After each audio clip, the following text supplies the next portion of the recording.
Good day, everyone. It's Russ Barkley here again with another commentary on ADHD. This time, I want to talk about the overlap of borderline personality disorder with ADHD. We're going to take a look at their criteria for diagnosis and what may distinguish them, as well as the extent of their overlap, and a little bit about treatment. A number of subscribers have asked me to cover this topic, and I thank you for the suggestion. So let me bring up my PowerPoint presentation here, and let's go through the overall prevalence rate of each disorder to begin with, because this will help us to determine whether there is a greater co-occurrence of these disorders than occurs in the general population. And what do we find? Well, about 3 to 5% of adults in the population have adult ADHD. The figure for borderline personality disorder, or BPD as we can abbreviate it, is about 0.5% to up to about 6%, averaging somewhere around 4 to 5% in my opinion. So both disorders occur, but BPD occurs somewhat less in the population than does ADHD. Now let's take a look at their overlap, what is known as comorbidity. We see that if you start with an ADHD diagnosis, it's been found that about 11 to 20% of children and teens have borderline personality. That figure, however, rises over time to be about 18 to 34% of adults with ADHD. To put it another way, if an adult has ADHD, they are between 11 and 19 times more likely to go on and have also a diagnosis of borderline personality disorder. Now, let's reverse the ascertainment here. Let's start with people who have borderline personality and look at the rate of ADHD. It's about 16 to 38%. So it's considerably higher than we see the reverse comorbidity. Not by much, but certainly by a little bit. There were some studies, however, just to tell you, that found that upwards of 60% of people with borderline personality disorder were thought to have ADHD. I think that figure is probably a bit of an overestimate, likely driven by a clinical referral bias, meaning that if you study clinic populations, the overlap of the two disorders is higher than if you study these disorders in a general population sample. So, but no question about it, these disorders co-occur with each other. Now, why would that be the case? Well, one reason is they have overlapping diagnostic criteria. We're going to take a look at that shortly. Impulsiveness being one of them, and poor emotion regulation being the second one. Both disorders involve problems in those areas. On the other hand, ADHD has much more difficulties with inattention, with hyperactivity, and with a broad-based impairment across the major executive functions such as time management, disorganization, self-motivation, and so on. Another reason for the shared overlap is that studies on the heritability and genetics of the disorders show that they share about 50% of their genetic liability with each other. So that would indicate that if you have one, you probably have a higher likelihood of having the other on the basis of genetic predisposition alone. This is also seen among the relatives of people with ADHD or bipolar disorder, where the rates of each disorder are higher among the relatives that have the other disorder. Now, another reason for the overlap, probably related to the genetics as well, is that they have overlapping brain structures and brain networks that are involved in each, primarily those centers dealing with the prefrontal cortex, with the limbic system, and with the striatum. However, recent reviews of the literature suggest that borderline personality involves much more the left prefrontal cortex, and problems with the limbic system makes sense given their heightened emotionality, whereas ADHD involves more of problems in the frontal striatal tracts of the brain, as well as to some extent the corpus callosum and the anterior cingulate of the brain. So some overlapping brain structure involvement and some distinct structure and network involvement.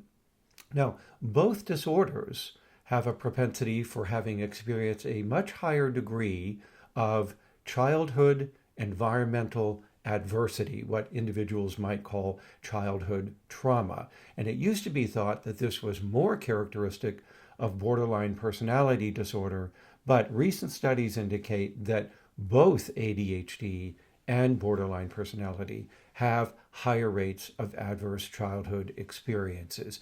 And although one can argue that it's the childhood adversity or the trauma that is giving rise to these disorders, ADHD and bipolar disorder, as I've argued on earlier occasions on this network, we know that without controlling for the genetics of the family, which can then lead to environments more likely to be adverse and traumatic, and could also lead people with ADHD to be more likely to be traumatized, we have to take a look at possible genetic predispositions there. So it's not always the case that trauma can be considered causal of either of these disorders. What we can say quite safely is that both disorders are clearly associated with higher risks for childhood adverse events. Now, there's a little bit of research that suggests that both disorders also share genetics with some other disorders. We know, for instance, that ADHD has some shared genetics with depression, and we know that borderline personality disorder has some shared genetics with schizophrenia and bipolar disorder. And by the way, as does ADHD as well, but not to the extent that we see in BPD. So there could be a sort of circle, a family of disorders for which there is a shared genetic predisposition as well. Okay, so that's kind of what we know about the comorbidity of these two disorders. The comorbidity is more common than we would expect by chance alone, but notice that the vast majority of people with one disorder do not have the other disorder. Now, I want to go on and take a look at this issue of overlapping criteria, because this can account in part for some of the apparent comorbidity between them. It's kind of like ADHD and bipolar disorder.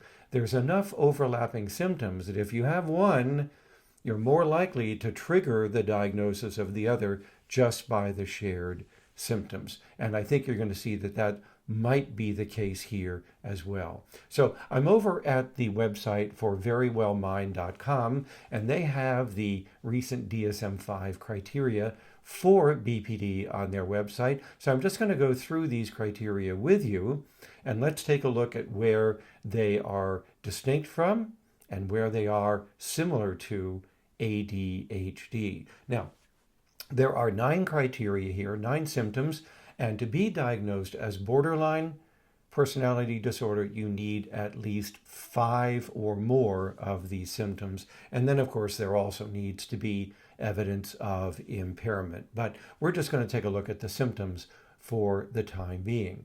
Now, as we go down the list, let's consider where they're distinct and where they're not. Now, chronic feelings of emptiness are not a hallmark of ADHD. So that's one symptom that appears to track primarily, if not exclusively, with BPD. The second one, emotional instability in reaction to day-to-day events, that is common, by the way, in both disorders. As you know, I have been arguing for the last 15 years that poor self-regulation of emotion is central to ADHD and is one of the 5 major executive functions in daily life that ADHD disrupts. And of course, we see in borderline personality disorder that emotional instability is there as well. So how could we distinguish between the two? Well, articles on this subject suggest that in BPD, there is much more intensity to the reaction. It's not always provoked by an environmental event, but it usually can be. and that this involves intense episodes of sadness or of irritability or of anxiety, which may last from a few hours to a few days. That's not characteristic of adult ADHD, where we may see impulsive emotions in response to emotionally provocative events in the environment. But they're not long lasting in the sense that they go on for hours or days. They tend to be short lived, situation specific, and are also characterized not only by their impulsive nature, but the individual may struggle with the downregulation or self control of the emotion. So think of ADHD as a problem with the top down executive control of the emotional system. Whereas in borderline personality, there may well be some direct involvement or disturbance in the emotional generating system of the limbic system of the brain, and therefore the reactions may be more intense, more long lasting, and sometimes even unprovoked. Now, symptom number 3, frantic efforts to avoid real or imagined abandonment. That tracks with borderline personality. Indeed, it's one of the hallmarks of that, whereas we don't see that in adult or child ADHD. Symptom 4, there is a disturbance in identity with marked or persistently unstable self-image or sense of self. Again, that is not a hallmark of adult ADHD, where often we may see some symptoms of being what's called a positive illusory bias. The individual thinks that they're functioning better than they actually are in certain domains of life. We may see even some small elements of what people would call narcissism, but I prefer to think of it as just more being a bit more self-absorbed or immature, if you will, in their self-image. So this problem with unstable self-image is BPD. Now, the next up, however, is another shared overlapping trait, and that is impulsivity. And for that to be diagnosed in BPD, it has to be impulsive behavior in at least 2 areas of daily life functioning that are potentially self-damaging: spending, sex, substance use, reckless driving, binge eating, and so on.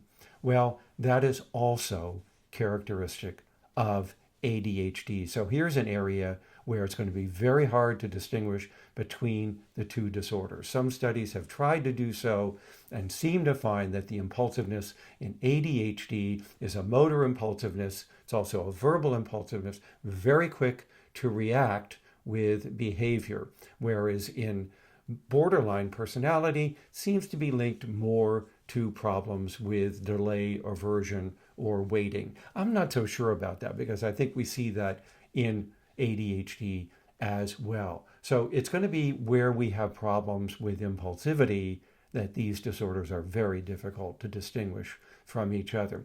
Indeed, some German researchers and others have gone so far to argue that where impulsivity exists with borderline personality, it's a different kind of borderline personality, and often it's the comorbidity of ADHD that is driving that impulsiveness. In other words, we should remove impulsive behavior from this list, and then if the person meets the criteria for borderline personality without considering the impulsiveness, then they probably have it.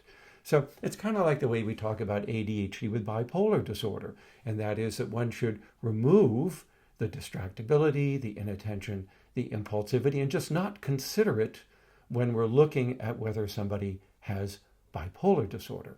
And if they still meet the criteria for the disorder, then they likely have it besides having ADHD. I kind of agree with that, by the way. I think that where the 2 disorders overlap, they're often worse. I think that the impulsiveness in BPD is probably driven by comorbidity with ADHD, but we need more research on that as well. Now, symptom number 6, inappropriate, intense anger, difficulty controlling anger. While we see that to some extent in individuals with ADHD, it's more frustration, impatience, and maybe a bit of a quickness to become angry. But these are not long-lasting, periods where the individual is displaying frequent temper, constant anger, recurrent physical fighting with others, that might track more with borderline personality disorder. So this propensity for long-lasting anger and even rage probably is with borderline, not so much adult ADHD. But again, there's a bit of overlap there because of the emotion regulation problems. Now, here's a separate symptom that doesn't go with ADHD, and that is a pattern of unstable and intense interpersonal relationships that are characterized by, on the one hand, idealization of the other individual or themselves, and second, devaluation of the other individual. People with ADHD do have difficulty with forming and maintaining interpersonal relationships, but it has more to do with their executive deficits, their problems with time management, also to some extent their impulsive emotions, their sort of self-absorption, they're interrupting others, they're talking excessively. All of this can wear on people who are in partnerships with those with ADHD. But again, it's not so much that we would consider it to be grossly unstable over time, fluctuating from a devalued relationship to an intensely idealized one. That kind of fluctuation in interpersonal relationships and intensity is probably more borderline personality. Number 8, recurrent suicidal behaviors, gestures, threats, self-harm. This, I think, goes more with borderline, but it can occur to some extent in ADHD. We know from my research and others that people with ADHD are more prone to suicidal thinking, but that goes with if they're depressed. If they're not depressed, we tend not to see that. And we know that they're more prone to suicide attempts because of their impulsivity. So if you have ADHD and you're depressed, you're not only more likely to think about suicide, you're more likely to attempt it. But again, we don't see this as necessarily being recurrent. On the other hand, in borderline personality disorder, it can be more frequent, that is, more recurrent. So it may be the degree and the frequency of these episodes that distinguishes the two disorders, with the greater frequency tracking with borderline personality. And certainly self-harming behavior more likely to be with that as well. Though again, it can occur in people with ADHD only. Finally, this symptom number 9 is, I think, largely characterized over at borderline personality, and that is the transient, stress-related, paranoid ideation and severe dissociative symptoms. We just don't see that with ADHD as being a hallmark of that disorder. So again, most of these symptoms are unique to borderline personality, but some of them overlap with ADHD, the impulsiveness and the emotional dysregulation. But there may be some subtle differences between them when we do a differential diagnosis of them. Nevertheless, research does show that where the two disorders clearly coexist in the same individual, all of the symptoms are worse, as is the risk for suicidal behavior. Now, the treatments are not the same for the two disorders, though they overlap. So I'm going to scan on down here and we'll have a look at these. For borderline personality disorder, the therapy is primarily dialectic behavior or cognitive behavior therapy, or perhaps mentalization-based treatment or group therapy.